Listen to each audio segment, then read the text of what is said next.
La atención es como una ventana que se abre en el cerebro a través de la cual se aprende y memoriza la información que procede del mundo que nos rodea.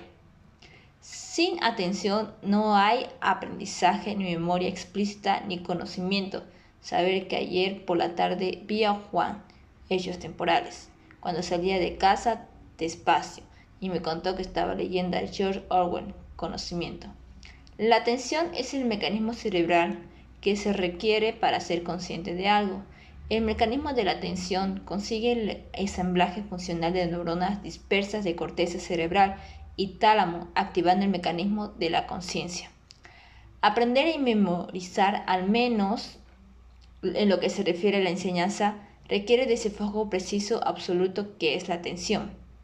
Y repito de nuevo, nadie duda para ser un buen enseñante, un buen profesor a cualquier nivel académico, desde la escuela primaria a los más altos niveles universitarios. Uno de los requisitos fundamentales es tener la capacidad de captar la atención de los alumnos. Sin atención no hay aprendizaje y esa capacidad nace, lo que acabamos de ver en el capítulo anterior al hablar de la curiosidad, de la habilidad del profesor para conversar y convertir la clase en un cuento, una historia, creando una envoltura curiosa, atractiva, cualquiera que sea la temática que trate. Es decir, una historia con un principio que ilumine al tiempo que provoque, un desarrollo que interese, introduciendo novedad, sorpresa, complejidad, y un final que resuma lo dicho y despierte el interés por la clase siguiente, creando cierto grado de expectación y futura recompensa.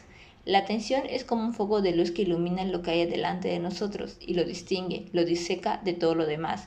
Fuera de ese foco queda la penumbra y en aquella apenas si se puede distinguir algo. Ese foco se enciende después del chispazo, de ese encendido emocional que ya hemos comentado y que se llama curiosidad. Y con la atención, como las percepciones, se aprende y memoriza. Ese foco atencional tiene que estar encendido durante el menos 65 milésimas de segundo, entre 65 a 250 milésimas de segundo, para grabar y aprender un precepto. Precisamente aprender, ser consciente de algo, requiere un cambio constante pero secuencial de ese foco de atención. Siendo cada acto singular y único, no se pueden aprender dos cosas diferentes al mismo tiempo. Sabemos bien que para un alumno que presta atención en la clase no vale simplemente pedirle o exigirle que lo haga. Esto sirve de bien poco, sobre todo si el profesor es aburrido, pero también con un profesor activo y un tema que a prioridad fuera interesante. La intención o la atención hay que evocarla por mecanismos que la psicología y la neurociencia cognitiva comienzan a desentrañar. Uno de ellos, si no el principal, es evocar la curiosidad en el alumno por aquello que se le explica. La atención sigue la curiosidad sin necesidad de pedírselo al alumno y después es cuando se sigue con el proceso activo, eficiente de aprendizaje y memoria. Ello está llevando a la búsqueda de métodos y recursos capaces de evocar la atención en los alumnos, como los descritos en el capítulo anterior sobre la curiosidad. Métodos que deberían eventualmente ser adaptados a los mecanismos cerebrales específicos de cada edad en los niños y las materias que se enseñan. Métodos asociados a la recompensa y no al castigo. Hoy la neurociencia nos enseña que la atención no es como hasta hace poco se pensaba, un mecanismo cerebral singular único, sino que hay atenciones diferentes, con procesos cerebrales diferentes. Hay una atención base, aquella que cuando estamos despiertos, conscientes, nos permite estar alerta o vigilantes, pero sin foco preciso. Otro de foco fijo, absorbente, otra orientativa, también otra es ejecutiva y por último se habla de una atención inconsciente y virtual global. Todo el mundo tiene la experiencia de sentirse despierto y ser capaz de responder a cuanto sucede en el medio ambiente, sin focalizar en ello una atención intensa. Es una atención constante, tónica y que aún dispersa permite reaccionar en cualquier momento. Esta sería una atención básica, la más primitiva.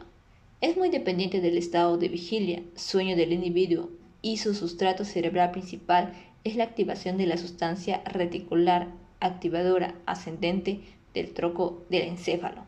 Por otra parte, mucha gente ha estado en la situación de recibir una amenaza física, ya sea de otra persona o de un perro agresivo que enseña los dientes. Pues bien, esta situación todos recuerdan la reacción excitada, de inseguridad y hasta el miedo que han sufrido. Es más, si uno hace el esfuerzo de evocar mentalmente aquel episodio y piensa sobre ello un momento, reconocerá que miraba a la persona o al perro atacantes casi fijamente, sin distracción posible, atenta a sus gestos, expectantes ante un posible ataque. Es una atención absorbente, fija, mantenida por un estado de alerta constante. También muchos han vivido la experiencia de ir a esperar a alguien que llega en un tren, si ese alguien es muy querido y no se le ha visto en mucho tiempo. Es fácil intuir que quien espera se encuentra en una situación expectante. Incluso, como en el caso anterior, se puede encontrar en un estado de alerta. De pronto, con la llegada del tren pueden asomar a la plataforma de la estación más de 100 personas. Quien espera trata de mirar a sus caras, saltando con su atención y a gran velocidad de una a otra, con la obvia finalidad de identificar a la persona que está esperando. Su foco de atención no es fijo como en el caso anterior, sino de orientación y cambio constante. También prestamos mucha atención cuando estamos estudiando o tratamos de resolver un problema, sea matemático o de cualquier otra naturaleza. En este caso se requiere de una atención sostenida, secuenciada a lo largo del proceso de razonamiento, como si estuviéramos un foco de luz que va iluminando las líneas del libro que tenemos delante, que son diferentes, resaltando en ellas los elementos conceptuales que nos llevan a resolver o entender lo que intentamos aprender. Se trata de una atención ejecutiva. Esta sería una atención con matices diferentes a los dos ejemplos anteriores, pues es una atención que no es fija, pero tampoco orientativa, que cambia el foco atencional, persiguiendo identificar un objeto o una cara ya conocida. Este tipo de atención es un proceso que, aun cuando constante, puede retrocedarse en tiempos, es decir, dejar de estudiar y volverlo a hacer poco tiempo después, sin perder el hilo mental de lo que se estudia. Es una atención a través de la cual se resalta errores o equivocaciones y aciertos o afirmaciones. Es algo muy parecido, aunque con un matiz diferencial, a la atención con la que seguimos la palabra de un profesor. Se trata de hacernos entender, a través de la secuencia lógica de sus argumentos, el tema que expone. En este último caso es una atención la que se presta al profesor durante una clase, que aun cuando sostenida con el foco puesto en el hilo argumental, sin embargo puede ser interrumpida, pues el profesor puede aclarar en su razonamiento ejemplos e incluso anécdotas sin relación alguna aparente con la anterior. Hasta hace muy poco se pensaba que todas esas atenciones, cuyos ejemplos acabamos de describir, obedecían a la activación de un mecanismo cerebral único que se ponía en marcha cada vez que el individuo lo necesitaba. Es decir, en todos los casos el individuo prestaba atención y punto, y que ello se debía al reclutamiento de una red de circuitos neuronales comunes a todos los tipos de atención. Hoy sabemos, por el contrario, que la atención es un conjunto de atenciones diferentes cerebrales para cada serie de conductas y tareas distintas, y de hecho, en los casos concretos que hemos descrito, se trata de redes y circuitos neuronales específicos que generan modos de atención específicos, lo que no quiere decir que estas redes funcionalmente individualizadas no tengan una interconexión anatómica y funcional entre ellas. Volviendo a los tres últimos ejemplos antes expuestos, valdría la pena ampliar algo más las diferencias que existen en estas redes cerebrales. Por ejemplo, en los casos de alerta ante una amenaza, la atención mantenida, fija y vigilante ante la causa de peligro, perro, es producida por redes que tienen su centro de control principal en áreas cerebrales que participan en funciones cognitivas, de atención y acción, corteza cingulada anterior y regiones frontales y parciales, y la activación general de toda la corteza cerebral a través de la sustancia reticular ascendente del mesencéfalo. Y en el segundo caso, las redes de atención orientativa que se activan cuando el individuo trata de identificar una cara de un modo muy rápido y de manera constantemente cambiante, son áreas cerebrales que procesan la información visual de una forma inconsciente a través de estructuras y núcleos como el pulvinar y el colículo superior. También, de modo paralelo, se activan vías neuronales que transportan información hacia otras áreas de la corteza visual y que alcanzan la conciencia. como el giro fusiforme, estructura que alberga nodos y neuronas que participan en la construcción neuronal de las caras.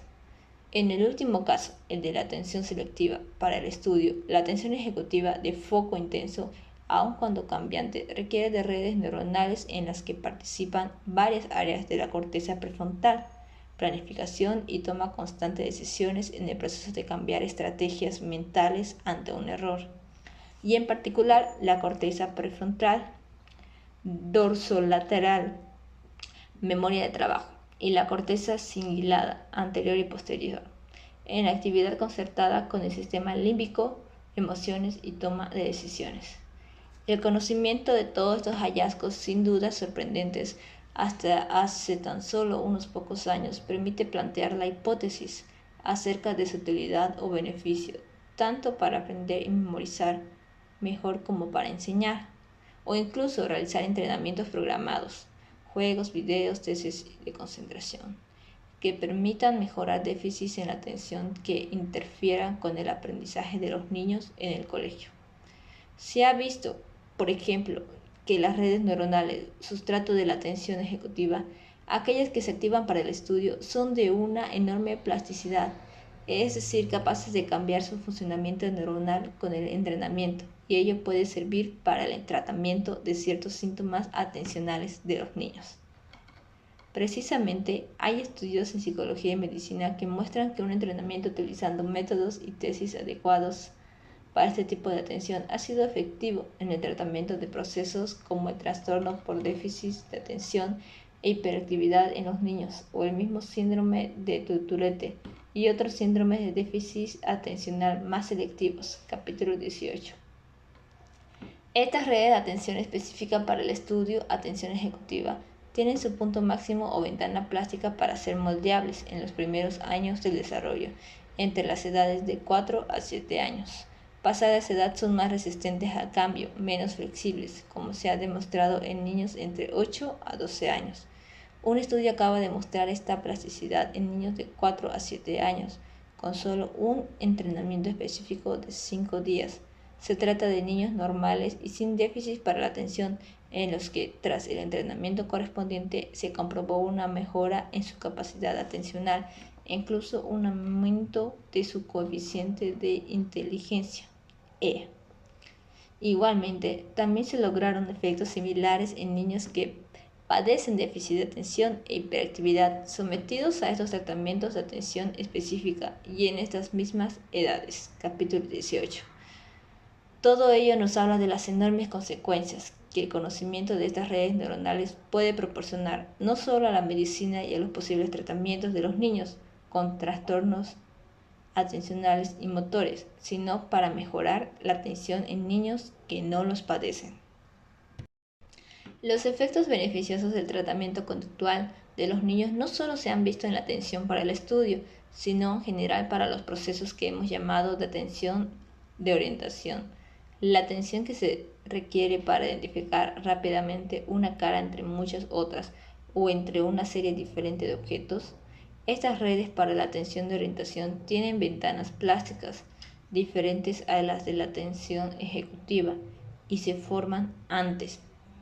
En cualquier caso, y a la hora de los tratamientos conductuales que hemos señalado, la importancia genética es importante en el sentido de que influye a la hora de obtener con ellos un completo éxito, menos éxito o un rotundo fracaso.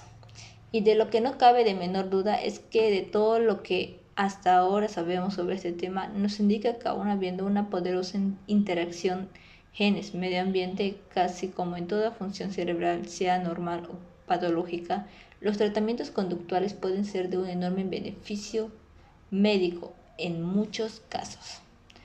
Todos estos nuevos conocimientos llevan a la idea, que ya hemos mencionado antes, de que cabe la posibilidad de que haya muchos otros subsistemas neuronales de atención que se activen en el caso del estudio y aprendizaje de materias muy complejas, e incluso conocimientos que permitan desbrozar nuevos matices en las redes neuronales conocidas y que pudieran ser específicos para estudiar mejor matemáticas y de modo diferente medicina, derecho o historia.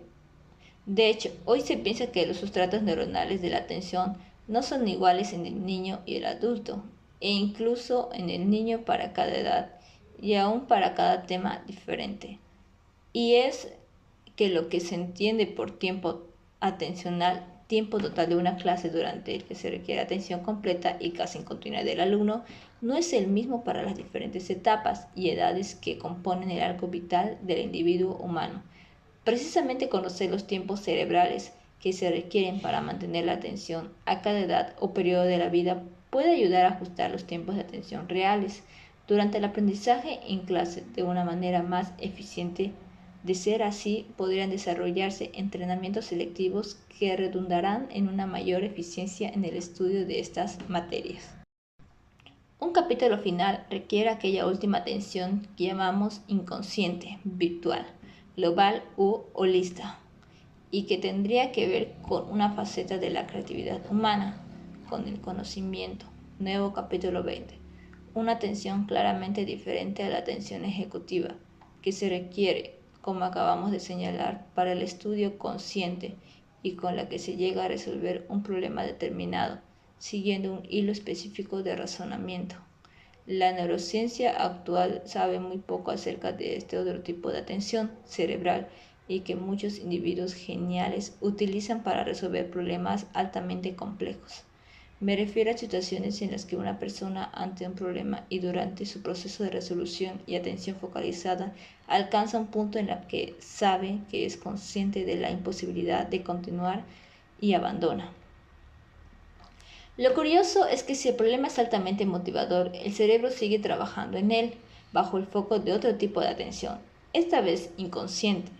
Y es que con otra atención con la que finalmente algunas veces se puede alcanzar la solución, como fue el caso de Arquímedes, que se explica en el capítulo 10, todos estos mecanismos de la atención, en particular los dos primeros descritos en este capítulo, nos han servido para sobrevivir a lo largo de millones de años. También los dos últimos, por supuesto, pero estos han obtenido un valor más humano, más social, más sustrato del pensamiento abstracto y creativo. Estamos a las puertas de conocer el valor de esas otras atenciones y sus posibles métodos de entendimiento específico para aprender y enseñar mejor.